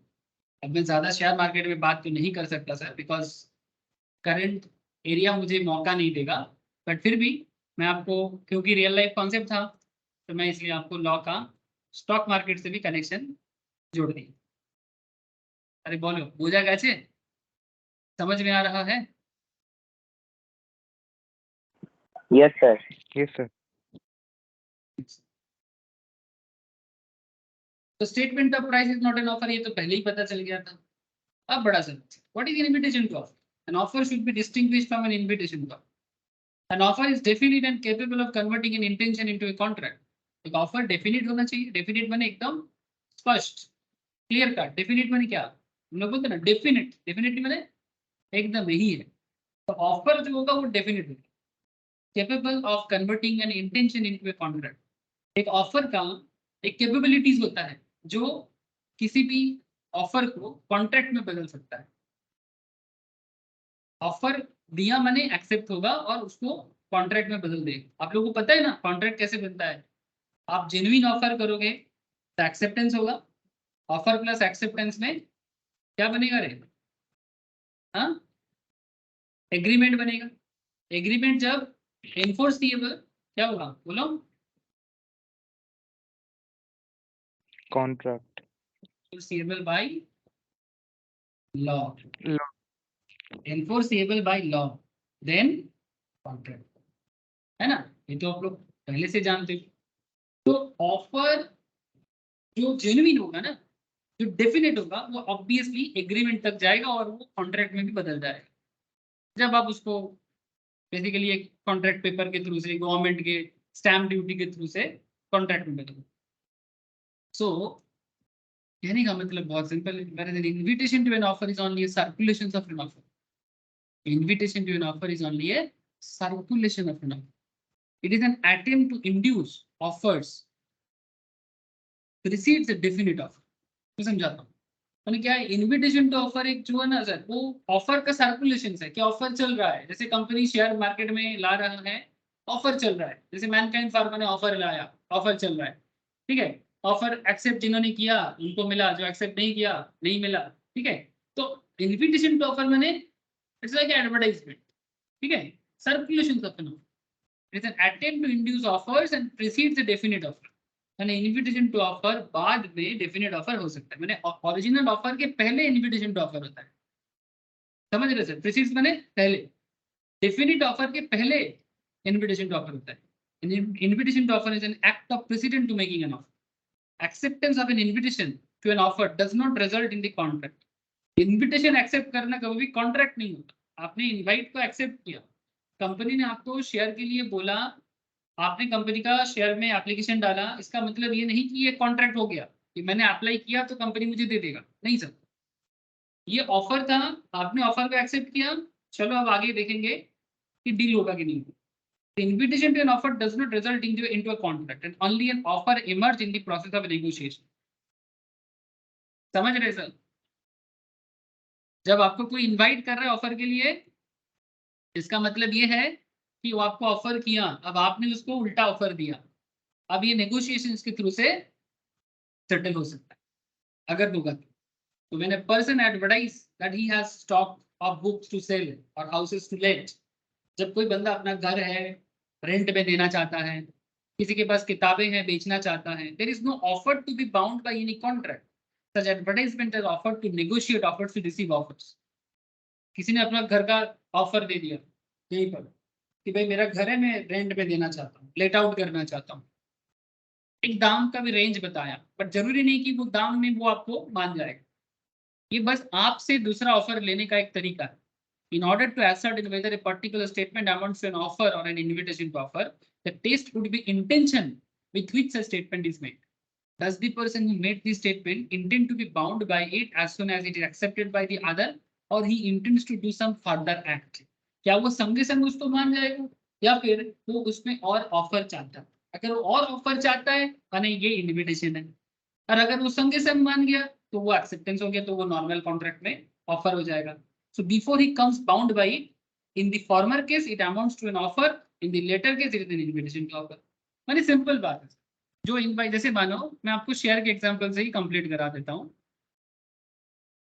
जब कंपनी ने आपको शेयर ऑफर किया था, जैसे मैनकाइंड फार्मा का ही मैं बात करता हूँ क्योंकि ये मेरा रिसेंट ट्रेंड में स्टॉक मार्केट एनालिसिस भी था क्लास में, और मेरे स्टूडेंट्स ने भी अच्छा खासा प्रॉफिट किया और किया होगा। तो मैं जस्ट आपको इतना कहना चाहता हूँ, ये वेरी रिसेंटली हुआ है, ये आपका अप्रैल के लास्ट में आया था और मई के स्टार्टिंग में लिस्टिंग हुआ। तो जस्ट आपको एग्जांपल दे रहा हूँ कि कंपनी ने जब ये ऑफर किया था, जिन्होंने भी शेयर में एप्लीकेशन डाला था, तो कंपनी क्या चाह रही, क्या कंपनी ने जिन्होंने भी शेयर में एप्लीकेशन डाला संगे संग एक्सेप्ट कर लिया ना। कंपनी में आपने एप्लीकेशन दिया, अब कंपनी में ये बार्गेन चला बेसिकली। अब ये बार्गेन मुंह में नहीं होता है, ये एक प्रोसेस में होता है। किसी ने 1026 में डाला, किसी ने 1080 में ऑफर किया। अब कंपनी जो भी दाम पे एक्सेप्ट किया उसके हिसाब से अगर एक्सेप्टेंस मिला है तो आपको शायद शेयर मिला हो, और अगर आपको नहीं मिला है तो आपको पैसा वापस कर देगा। तो बेसिकली कहने का मतलब है कि invitation to offer basically main offer से पहले का कॉन्सेप्ट है, और इन्विटेशन टू और ऑफर क्या है, मेन ऑफर का, इन्विटेशन टू ऑफर के बाद का कॉन्सेप्ट है। ठीक है, इन्विटेशन टू ऑफर का बाद का कॉन्सेप्ट है, ये मेन फर्क होता है मेन ऑफर और इन्विटेशन टू ऑफर। समझ में आया सर? इसमें ये देखो आगे और एनालिसिस दिया है, मैं आशा करता हूं कि आपको समझ में आ गया। आपको क्या रे, आया कि नहीं आया, बोलो सर। Yes sir. जैसे यहाँ पर बेसिक डिफरेंस भी दिया है सर, ऑफर और इन्विटेशन टू ऑफर के बीच में। ऑफर जो है वो सेक्शन 2 सबसेक्शन ए में बोला है, an offer is the final expression of willingness by the offerer, जो ऑफर कर रहा है, to be bound by the offer should the other party choose to accept it. अगर एक्सेप्ट हो गया तो उसको मानना पड़ेगा। पर a party without expressing his final willingness, invitation to offer के बारे में बोल रहे हैं, पर a party without expressing his final willingness proposes certain terms on which he is willing to negotiate. It does not make an offer, but only invites the other party to make an offer on those terms. इसका एक बहुत ही connected example मैं आप लोगों को दे सकता हूं। अगर जिन लोगों को शेयर मार्केट समझ में नहीं आया, मैं उनके लिए और थोड़ा सिंपल एग्जांपल लेता हूं।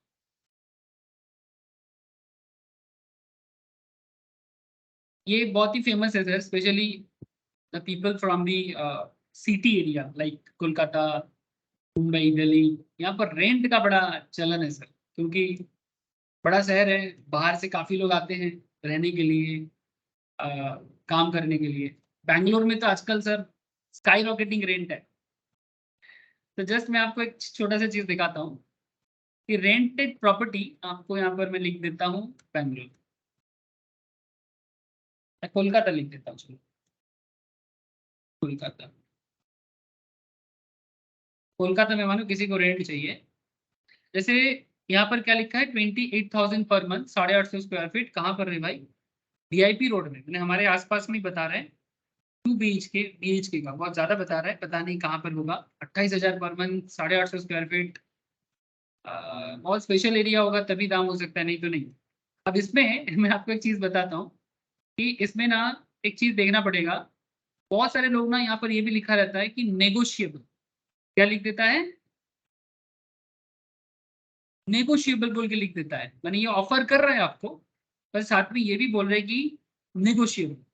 कहीं तो लिखा होगा, आप लोग अगर कभी भी गो थ्रू करोगे ना ये सब डिटेल्स, आप देखेंगे कि ये जो प्राइस यहाँ पर बोला है ना, ठीक है, ये प्राइस में यहाँ पर ये बोल देता है कि नेगोशिएबल। कभी कभी नहीं बोलेगा, बट कभी कभी बोल देगा। अगर नेगोशिएबल है ना, तो इसका मतलब नॉर्मली ये देखो, ये कुछ चीजें नेगोशिएबल ही होते हैं। नॉर्मली ये 28,000 बोला है, आप जब इनके साथ कम्युनिकेट करोगे, ठीक है, आप जब इनके साथ, ये लिखा है, ये देखो, मैं वही ढूंढ रहा हूँ। देख रहे हैं आप लोगों को, दिखाई दिया, अरे दिखाई दिया, नेगोशिएबल वर्ड नहीं दिखाई दिया क्या, लगा যাচ্ছে नेगोशिएबल वर्ड। Yes sir. है ना, सेटिंग समझ में आ गया अभी। रेंट ऑफ द प्रॉपर्टी 28,000 बोला, पर नेगोशिएबल बोल दिया, इसका मतलब ये ऑफर है कि इन्विटेशन टू ऑफर है।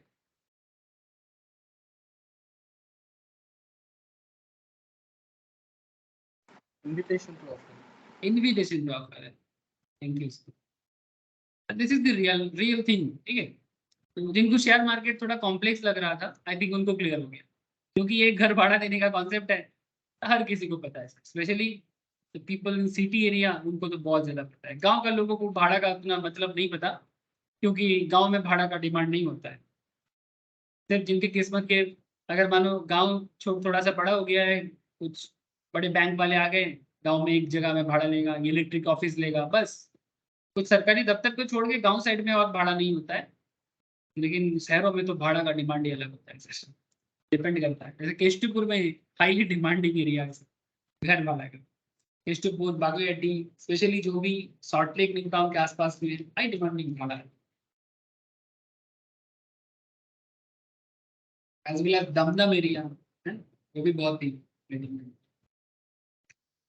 अच्छा देखो, तो आई होप अभी किताबी बात तो समझ में आ ही रहा था, प्रैक्टिकल भी समझ में आया कि भाई इन्विटेशन टू ऑफर मैंने आपको एक फार्दर नेगोशिएशंस का मौका देता है, ठीक है, कि आओ मेरे को ऑफर करो, मैं बाद में देखूंगा कि अगर कुछ हो पाएगा तो ये फर्क, इंटेंशन ऑफ द पार्टीज, मतलब दोनों में थोड़ा फर्क क्या है सर। जब आप ऑफर करते हो, if a person who makes the statement offer का स्टेटमेंट जब कोई देता है, has the intention to be bound by it as soon as the other accepts. उसका इंटेंशन ही है कि हाँ भाई आप एक्सेप्ट कर लोगे तो मैं संगे संग ऑफर को क्लोज कर दूं। But if a person has the, इस केस में इन्विटेशन टू ऑफर के केस में इंटेंशन नेगोशिएशन का होता है, एक्सेप्ट करने का नहीं। सीक्वेंस क्या है? An offer can not be an act precedent to invitation to offer. An invitation to offer is always an act precedent to offer. Precedent माने पहले, ऑफर कभी भी इन्विटेशन टू ऑफर से पहले नहीं आता है, but invitation to offer always offer से पहले आ सकता है। जरूरी नहीं कि हर ऑफर के पहले इन्विटेशन टू ऑफर हो, जरूरी नहीं है सर। हर ऑफर के पहले इन्विटेशन टू ऑफर हो ऐसा नेसेसिटी नहीं है। बट ये चीज हमेशा याद रखना सर कि invitation to offer always main offer से पहले ही आएगा, बट ऑफर कभी भी इन्विटेशन टू ऑफर के पहले नहीं आ सकता। I hope clear. बोलो सर, कोई डाउट, कोई सवाल है तो कर लो। अरे बोलो रे, चुप ना रहो, कुछ तो कहो। क्या कहते हो, समझ में आया?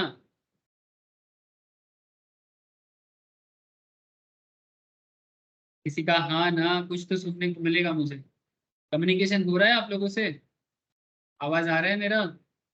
Yes sir, yes. हाँ सर।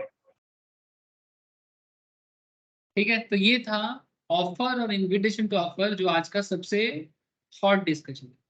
ठीक है, जैसे यहाँ पर शॉर्ट में दिया है sir, how to make an offer.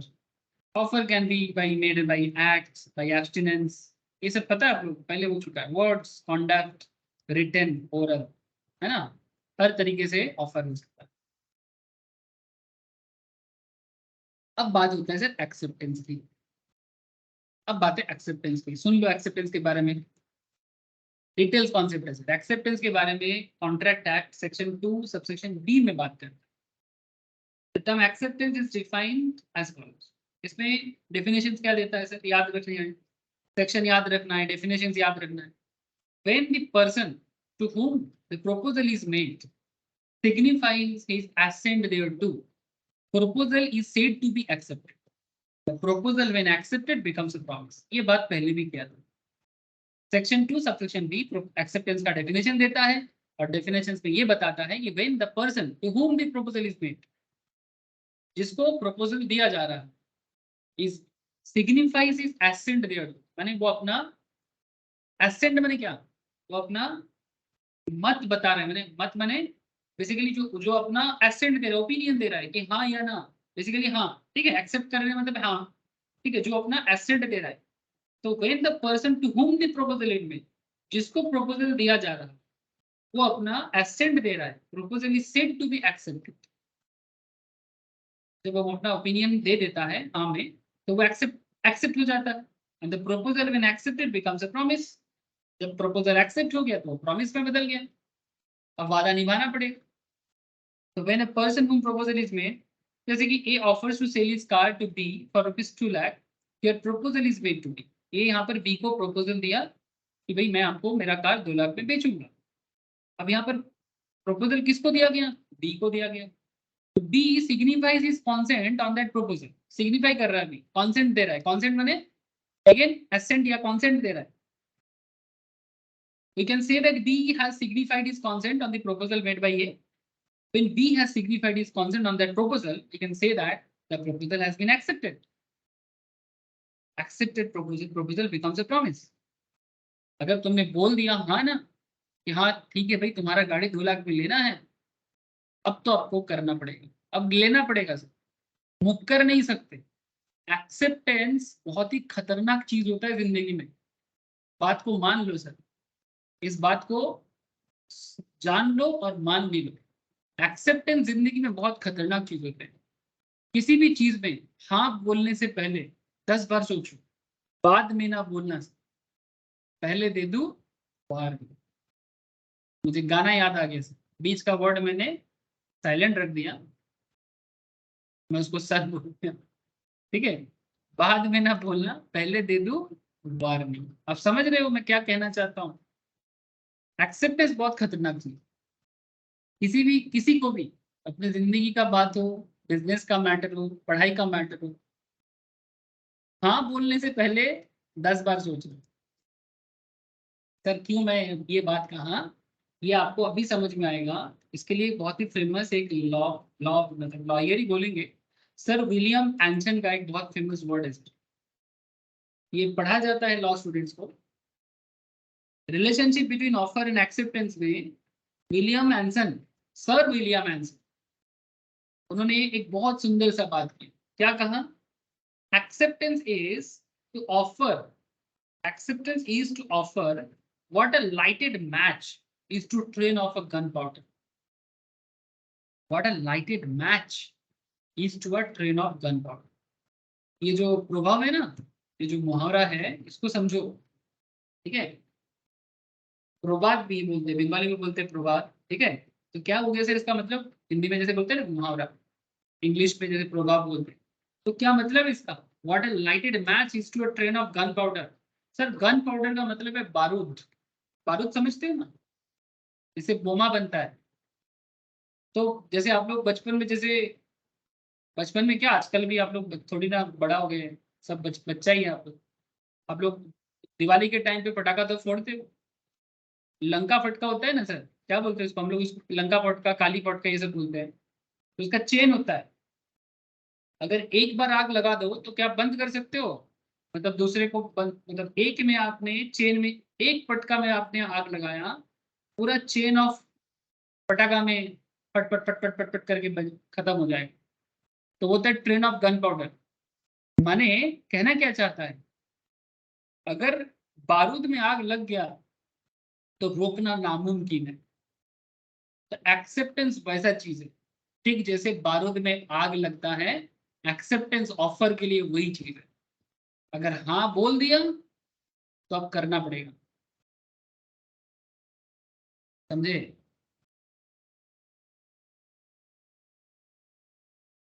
Hello, समझ गए बात? एक्सेप्टेंस क्या चीज है? Yes sir. ये एकदम फिलोसॉफिकल Yes, sir. कॉन्सेप्ट है, एकदम फिलोसॉफिकल कॉन्सेप्ट है। चाहे जिंदगी में किसी को हाँ बोल दिया, कमिटेड होना पड़ेगा। बैंक से लोन लिया, कमिटेड होना पड़ेगा। क्रेडिटर को प्रॉमिस किया कि भाई आपका पैसा टाइम पे मिल जाएगा, करना पड़ेगा। कस्टमर को बोल दिया, करना पड़ेगा। हाँ एक्सेप्शनल सिचुएशंस हो सकता है, बट आपको कमिटमेंट पूरा करना पड़ेगा, करना पड़ेगा। अगर प्रॉपर रीजन हो कि भाई इस कारण से नहीं हुआ, तो वो बाद में देखा जाएगा। लेकिन अगर आप जिंदगी में गर्लफ्रेंड को प्रॉमिस कर दिए कि भाई जिंदगी भर आपके साथ रहूंगा, आज गर्लफ्रेंड हो बाद में वाइफ बनाऊंगा, प्रॉमिस कर दिया तो कर दिया। ऐसा नहीं कि आज हाँ है कल ना है, कंडीशन नहीं होता है, प्यार में भी नहीं होता है, ठीक है? प्यार में भी कंडीशन नहीं होते कि अगर तुम पैसा वाला बनोगे तभी मैं तुम्हारे साथ रहूंगा, ऐसा थोड़ी होता है। चाहे भिखारी हो या पैसा वाला, कमिटमेंट कर दिया तो कर दिया। तो वही बात कर रहे हैं सर, आप बात को समझो। मैं यहाँ पर प्यार मोहब्बत का बात ज्यादा नहीं करना चाहता, बट मेरा एक छोटा सा इच्छा ये रहता है कि आप लोगों को कनेक्ट करना, ठीक है? तो जैसे मैं एक मूवी देखा था, क्या ए दिल है मुश्किल किसी, ठीक है? इसमें क्या है, ब्रेकअप सॉन्ग आया था, पता नहीं ये सब क्या क्या मूवी है, ब्रेकअप सॉन्ग वगैरह भी हो जाता है, जो भी हो। लेकिन यहाँ पर ब्रेकअप वाला बात नहीं है, ये सब जोड़ने वाला बात है। एक्सेप्टेंस हो गया मतलब क्या? एक्सेप्टेंस हो गया मतलब अभी करना पड़ेगा।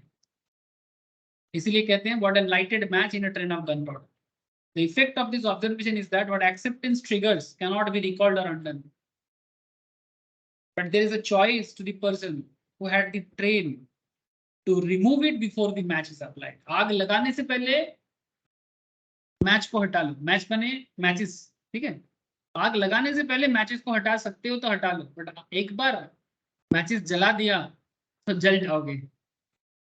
The effect means that the offer can be withdrawn just before it is accepted.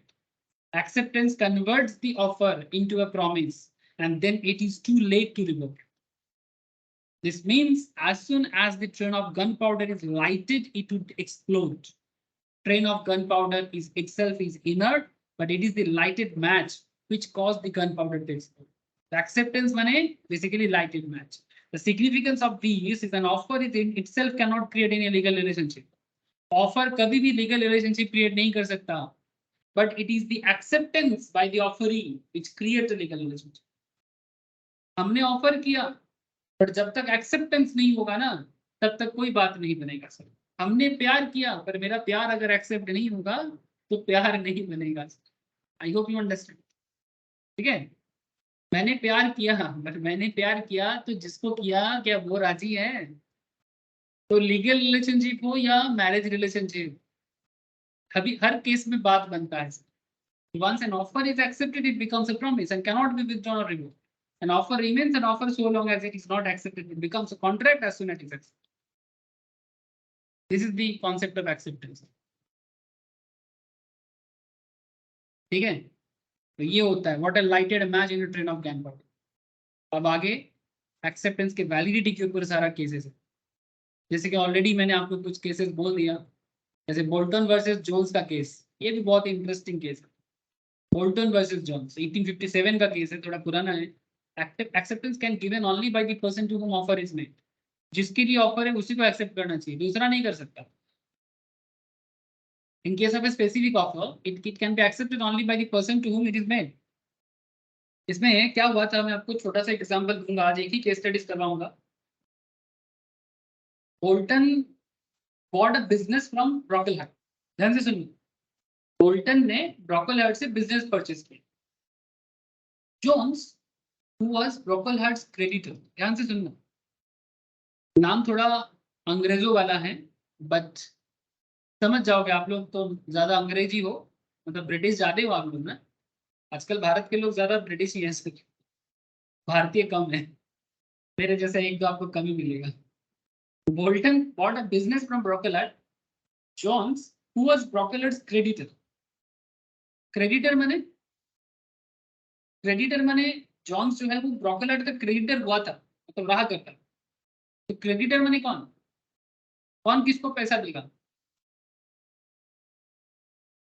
ब्रोकलहार्ट को जॉन्स को पेमेंट करना पड़ेगा, है ना? तभी तो जॉन्स ब्रोकलहार्ट का क्रेडिटर रहा। जॉन्स हु वाज ब्रोकलहार्ट्स क्रेडिटर, ठीक है, माने इनको कुछ पेमेंट करना होगा, पेबल होगा, है ना? अब आपको ध्यान से सुनिए, तो Bolton bought a business from ब्रोकलहार्ट, Jones was ब्रोकलहार्ट्स creditor, placed an order with ब्रोकलहार्ट, ब्रोकलहार्ट को कुछ ऑर्डर दिया है for the supply of certain goods, कुछ प्रोडक्ट, ठीक है। अब यहाँ पर क्या हुआ sir, Bolton supplied the goods even though the order was not in his name, क्योंकि बोल्टन ने तो ब्रोकलहार्ट का बिजनेस को परचेज कर लिया ना, बट ये बात जोन्स को नहीं पता, Jones is totally ignorant about that कि ब्रोकलहार्ट का बिजनेस बोल्टन के पास से आया। अब जोन्स ने ब्रोकलहार्ट के नाम पे परचेज ऑर्डर दिया, बट बोल्टन ने क्या किया, अपने फायदे के लिए जोन्स को प्रोडक्ट भेजा। Bolton supplied the goods even though the order was not in his name. Jones refused to पे Bolton for the goods because by entering into the contract with ब्रोकलहार्ट he intended to set off his debt against ब्रोकलहार्ट। Basically Jones क्या चाहता था कि जो डेब्ट बाकी है ना वो सेट ऑफ हो जाए। Held as the offer was not made to Bolton, therefore there was no contract between Bolton and Jones. Offer तो ब्रोकलहार्ट के लिए था, तो फिर बोल्टन ने क्यों एक्सेप्ट किया? और अगर एक्सेप्ट किया तो पहले बोल्टन को जॉन्स को बताना चाहिए, कि अभी जॉन्स का ब्रोकलहार्ट का बिजनेस मैंने परचेज कर लिया। ये बात को जानते हुए अगर जॉन्स ने ऑर्डर को एक्सेप्ट करता तो ठीक था, बट बोल्टन ने ऐसा कुछ भी नहीं बोला। सिंपल बोल्टन ने प्रोडक्ट सप्लाई कर दिए, जॉन्स को पता ही नहीं है इस बात को। तो लॉ क्या कहता है, जिसके लिए ऑफर है उसी को एक्सेप्ट करना पड़ेगा। Acceptance can be given only by the person to whom offer is made. ये स्पेसिफिक ऑफर था, जनरल नहीं था। It can be accepted only by the person to whom it is made. जिसके लिए ऑफर है उसको एक्सेप्ट करना, सबके लिए नहीं था, स्पेसिफिक था। लेकिन हाँ, जनरल ऑफर के केस में आप लोगों को पता ही, ऑलरेडी केस मैंने बता दिया, Carlill versus Carbolic Smoke Ball company. Starting में आज यही बात कर रहा था। ये जनरल ऑफर, जो भी एक्सेप्ट करेगा वो उसके साथ कॉन्ट्रैक्ट बन सकता है। I hope you understand acceptance के बारे में। और भी चीजें हैं, मैं आगे आगे आपको बताऊंगा। Acceptance must be absolute and unqualified. ठीक है, एक्सेप्टेंस हमेशा एब्सोल्यूट होना चाहिए, अनक्वालिफाइड होना चाहिए। ठीक है, एक्सेप्टेंस मस्ट बी कम्युनिकेटेड। ठीक है, इसके ऊपर भी केस है। Acceptance must be in the prescribed mode. Acceptance must be in time. mere silence is not acceptance. Okay, acceptance by conduct or implied acceptance. And साथ में मैं नेक्स्ट दिन आपको communication of offer and acceptance भी बताऊंगा, and revoke के बारे में भी बात करूंगा, कैसे एक्सेप्ट ऑफर एक्सेप्टेंस रिवोक हो सकता है, कॉन्ट्रैक्ट कैसे रिवोक हो सकता है। ठीक है, कम्युनिकेशन ऑफ परफॉर्मेंस, ये सब चर्चा के साथ और भी केस स्टडीज के साथ नेक्स्ट क्लास में आपके साथ बात करूँ। ठीक है, मैं आशा करता हूँ कि आप लोगों को बात समझ में आया और सारा बात याद आ गया। आया कि नहीं आया सर? सारा बात याद आया कि नहीं? Yes sir. Yes, sir. Thank you sir. Yes sir. अब एक छोटा सा काम करना है, घर पे क्लास लेके रिवाइज कर सकते हो, या फिर अगर आपके पास नोट्स अवेलेबल होगा, अगर नहीं है तो मेरे से ले लो। और क्या करना है, घर पे नोट्स को पढ़ के अपना नोट खुद बनाओ। नोट पहले पढ़ो और फिर खुद अपना नोट बना लो। सारा पॉइंट इंपॉर्टेंट है। ये बचपन वाला पढ़ाई नहीं है सर, स्कूल वाला या फिर सिंपल कॉलेज वाला पढ़ाई नहीं है कि 2 पॉइंट पढ़ेंगे, 5 नंबर का क्वेश्चन है, 5 पॉइंट लिखेंगे। ऐसा नहीं होता है, सारा चीजें लिखना पड़ता है। हाँ, थोड़ा सा शॉर्टकट भी सीखना पड़ेगा कि लिखने के टाइम पे टाइम भी मैनेज करना है। ठीक है, तो वो मैं आपको आगे आगे सिखाऊंगा, बट आप पहले पढ़ाई पूरा रेडी करो। ठीक है, देखो सर, इंटरेस्ट क्रिएट करो। मेरा एक ही आप लोगों से निवेदन है, रिक्वेस्ट है, आप लोग इंटरेस्ट क्रिएट करो। मैं जितना पढ़ा देता हूँ क्लास में, उससे ज्यादा घर पे पढ़ लो, ताकि बाद में क्लास में भी आप लोग एट पर हो जाओ या फिर मेरे आगे चलो, जवाब दो। पढ़ाई और कुछ भी नहीं है सर, इंटरेस्ट का खेल है। करियर बनाना है ना किसी भी फील्ड में, इंटरेस्ट जरूरी होता है। तो ये चीज मैं बार बार बोलूंगा, आप लोग इंटरेस्ट क्रिएट करो लॉ में। मेरे बोलने से कुछ नहीं होगा, करने में जरूर होगा। समय देना पड़ेगा सर, समय दो पढ़ाई में। हम लोगों का एक प्रॉब्लम क्या है ना सर, हम लोग किसी चीज पे समय नहीं देना चाहते और फल का आशा कर लेते हैं। फल तभी मिलता है जब हम लोग उसमें सच में टाइम देते हैं।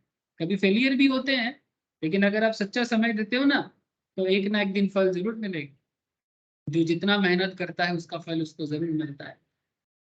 किस्मत का बात तो मुझे नहीं पता सर, वो तो ऊपर वाले के हाथ में, बट मेहनत का फल सबको मिलता है। मुझे भी मिलता है, दुनिया में हर इंसान को मिलता है, आप लोगों को भी मिलने वाला है। ठीक है, चलो सर, और ज्ञान नहीं बांटेंगे। आप लोग घर पे पढ़ते रहो, मैं भी धीरे धीरे स्पीड अप और ले लूंगा।